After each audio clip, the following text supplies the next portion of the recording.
HOA sabotaged my property to force me out. I caught it all on film and took them down. Have you ever poured your entire being into a place, a sanctuary built on dreams and hard work, only to find it under a calculated, insidious attack, orchestrated by someone who believes their petty whims supersede your very right to exist? I'm Julian Vance, and my home, a quaint, slightly eccentric bungalow nestled at the edge of the meticulously manicured community of Whispering Pines Estates, was more than just a residence. It was my life's passion project. As a retired artisan woodworker, I had transformed my backyard into a sprawling, vibrant outdoor studio and gallery, filled with intricate, hand-carved sculptures, custom furniture, and a tranquil koi pond, all designed to blend seamlessly with the natural landscape. My property was bordered by a dense, carefully cultivated tree line, offering privacy and a quiet buffer from the uniform lawns of the estates. Then, Ms. Genevieve Sterling arrived. Genevieve, the newly elected, self-anointed queen of the Whispering Pines Estates Homeowners Association, saw my artistic haven not as a unique expression, but as an unacceptable anomaly. She was all sharp angles and sharper pronouncements, a woman whose perfectly coiffed blonde hair and designer activewear screamed unapproachable perfection. Her first official act, it seemed, was to send me a curt, imperious letter demanding the immediate remediation of my overgrown tree line and the removal of my untidy outdoor studio. It was, according to her, a visual blight, attracting undesirable elements, and a clear violation of community aesthetic guidelines. Her ultimate, thinly veiled demand was for me to replace my artistic sanctuary with a uniform, manicured lawn and a few sterile, non-native shrubs, effectively stripping my property of its character and my passion. Her tone was dripping with condescension, her words a thinly veiled threat against everything I held dear. She looked at my studio, a testament to creativity and craftsmanship, as if it were a festering wound on the pristine landscape she envisioned. I tried to reason with her, calmly explaining that my studio was a non-commercial, personal space, meticulously maintained, and brought genuine beauty to the neighborhood, often drawing compliments from passers-by. I even offered to provide a portfolio of my work, demonstrating its artistic merit and its quiet integration with the environment. Genevieve merely waved a dismissive hand, her perfectly manicured nails glinting. "Mr. Vance," she purred, her voice a brittle whisper of disdain, "your hobbies are simply not suited for the elevated standards of Whispering Pines Estates. We are building a community of distinction, and frankly, your rustic creations detract from our property values. The bylaws are clear. All outdoor spaces must be uniform and manicured." Her words, delivered with an air of unassailable authority, left no room for debate. She was not interested in art or personal expression. She was interested in control and conformity. The true nightmare began on a crisp autumn morning. I stepped out to my studio, ready to begin work on a new commission, only to find a scene of utter violation. Several of my finished sculptures, intricate pieces I had spent months carving, lay shattered on the ground, their delicate details irrevocably damaged. My koi pond was murky, filled with an oily sheen, and several of my beloved koi, some of them decades old, floated lifelessly on the surface. Worse, crude signs, emblazoned with the Whispering Pines HOA logo, were hammered into the ground, declaring the area under HOA remediation, environmental hazard, and beautification. My heart pounded with a mix of fury and disbelief. This wasn't just an annoyance. It was an act of pure, malicious vandalism, a deliberate destruction of my property, and a direct assault on my life's work and cherished living creatures. As I stared at the wreckage, a glint of white caught my eye near the murky pond. It was a discarded, official-looking county water sample kit, clearly not from the HOA, but from the county's Environmental Protection Agency. My blood ran cold. I quickly photographed the scene and then, driven by a gnawing suspicion, I retrieved the kit. Its faded label indicated it was for testing industrial runoff. This was far beyond a simple aesthetic complaint. Genevieve had not only ignored my warnings about ecological balance, she had deliberately, unknowingly, introduced a hazardous substance into my pond, which, I knew, was connected to an underground spring system that fed a significant portion of the drinking water for the lower-lying sections of Whispering Pines estates. And then, a chilling detail, tucked beneath a pile of discarded landscaping debris, I found a crumpled, mud-stained blueprint for a new, exclusive community water feature, a series of cascading fountains and a large, decorative lake. The blueprint showed that the proposed water feature was to be built directly on the very section of my property that had just been vandalized and extended into a significant portion of the neighborhood's common green space. The beautification was a pretext.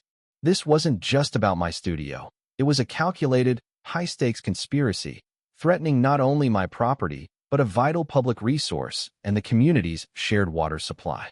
The most disturbing part, a small, almost invisible notation on the blueprint indicated that the dug-up area was a critical migratory bird pathway, a fact deliberately suppressed in her HOA presentations. Armed with this irrefutable evidence, the photos of the destruction, the county water sample kit, the discarded blueprint, and my detailed knowledge of the community's common areas, I resolved to confront Genevieve publicly. I learned she had called an emergency HOA meeting, ostensibly to present a new community initiative, the Whispering Pines exclusive water gardens, and to address the ongoing issue with Mr. Vance's non-compliant and environmentally hazardous property. I arrived, my evidence ready, just as Genevieve, radiating an almost unbearable smugness, began her presentation, complete with glossy renderings of the new water gardens sprawling across what she claimed was underutilized HOA land. I waited for a lull, then stood up, my voice steady despite the tremor in my hands. "Genevieve," I stated, holding up the water sample kit. "I believe this kit, and your recent actions, sheds a rather inconvenient light on your water gardens initiative." Her eyes, which had been sparkling with self-satisfaction, immediately narrowed. She quickly recovered, her voice sharp. "Mr. Vance, I have no idea what you're talking about. This is a private HOA matter. You are disrupting our proceedings, and your dramatics are quite unnecessary." She attempted to rally the other HOA members, painting me as a disgruntled, obsessive artist, a nuisance to their refined community. As you can see, ladies and gentlemen, this is precisely the kind of element we are trying to remove from our beautiful Whispering Pines.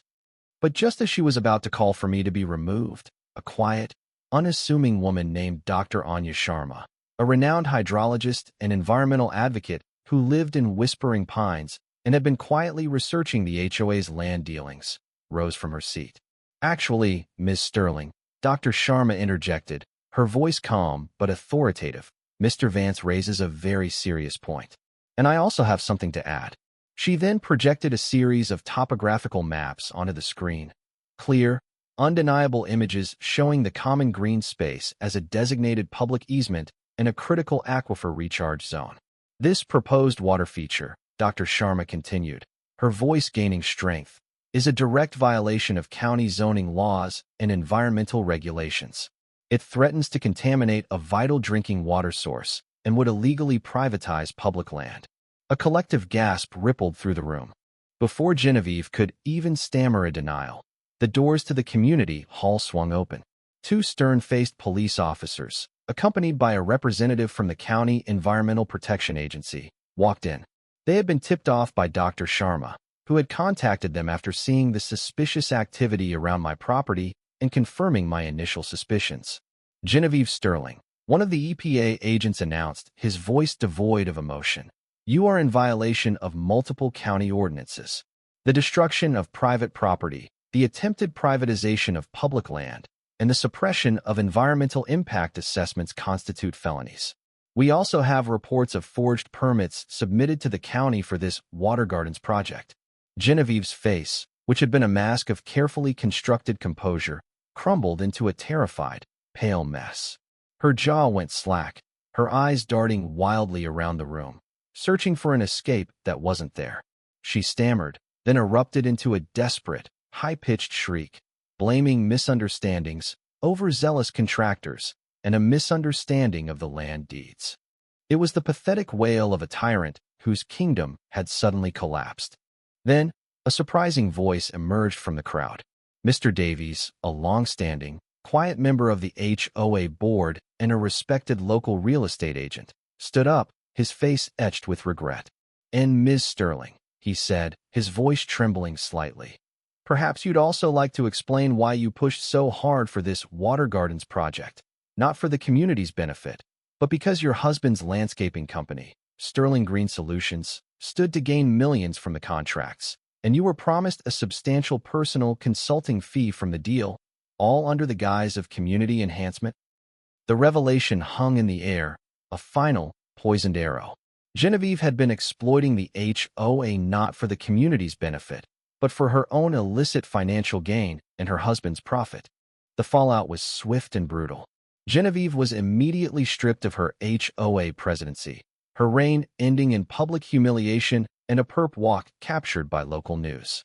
The police and county EPA launched a full-scale investigation, leading to severe fines and criminal charges for property destruction, environmental violations, and attempted land appropriation. Sterling Green Solutions, facing legal repercussions and public outrage, immediately lost their lucrative contracts and faced a barrage of investigations, leaving Genevieve utterly isolated and financially ruined. She lost her position, her reputation, her social standing, and faced a future of crushing debt and legal battles. Her karma was a public, humiliating spectacle, a direct consequence of her petty tyranny and audacious fraud. I felt a profound sense of vindication, a quiet triumph that justice, however painfully achieved, had prevailed. My studio and koi pond began their slow recovery, and my property was more secure than ever. The community, shaken but united, began the process of rebuilding trust and respecting the delicate balance of property rights and the environment. In a world where bureaucratic power can become a weapon, and individual ego can lead to audacious exploitation and criminal acts, where do we draw the line between upholding rules and protecting personal property and the environment? When faced with such blatant disregard for rights, safety, and the well-being of others, what would you have done?